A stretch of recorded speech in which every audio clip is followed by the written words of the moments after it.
ne lui échappa pas. Celle-ci se raidit brusquement, comme si son sang s'était figé dans ses veines. Si on l'avait poussée, elle serait tombée par terre. « Puis-je entrer, Madame Terranova ?» Ce fut le ton de l'homme qui le trahit, retentissant et inévitable, pareil au tintement sourd d'une cloche, dont le carillon parvint immanquablement aux oreilles des gens concernés. Avant même de le voir, Citra sut qu'il s'agissait d'un faucheur. « Mince alors, un faucheur chez nous ?»« Oui, bien sûr, je vous en prie. » La mère de Citra s'écarta pour le laisser passer, comme si c'était elle l'intruse et non l'inverse. L'homme franchit le seuil à pas feutrés. Ses chaussures ne produisirent pas le moindre son sur le parquet.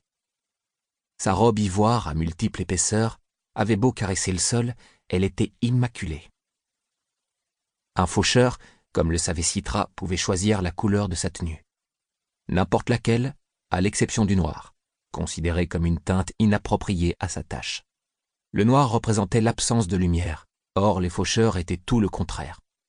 Lumineux et éclairés, ils étaient reconnus comme étant la fine fleur de l'humanité.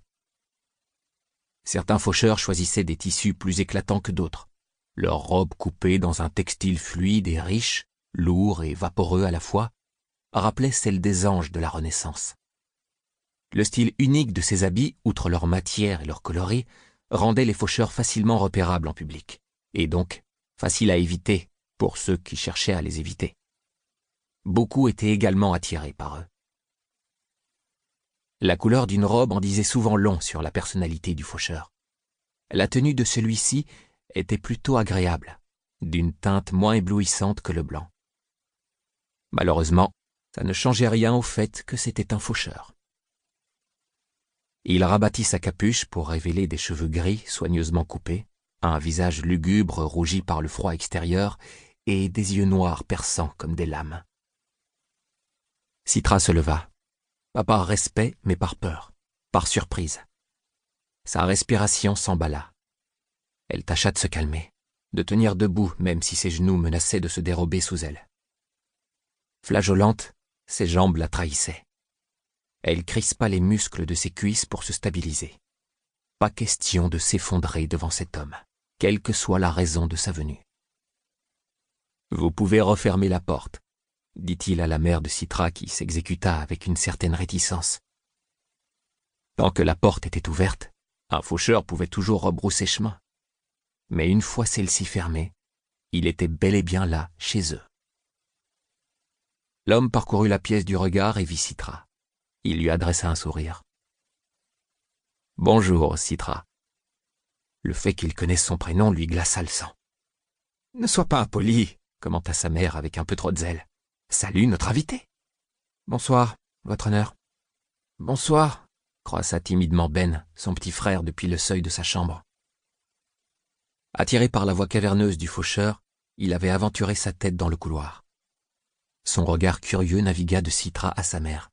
Il se posait visiblement la même question qu'elle. « Pour qui est-il venu? Est-ce que c'est moi qui vais y passer? Ou bien vais-je survivre et perdre un être cher ?» « J'ai senti une odeur appétissante dans le couloir, » commenta le faucheur en reniflant. « J'avais raison de penser qu'elle venait de cet appartement. »« Je viens de cuisiner des itis, votre honneur. Rien de spécial. » Et jusqu'à ce jour, Citra n'avait jamais vu sa mère se comporter avec une telle réserve. « Tant mieux, » répliqua le faucheur, « car je ne demande rien de spécial. » Il s'assit sur le canapé et attendit patiemment que le repas soit servi. Cet homme était-il vraiment venu pour dîner, tout simplement? Réflexion faite, les faucheurs étaient des hommes comme les autres. Il fallait bien qu'ils mangent quelque part.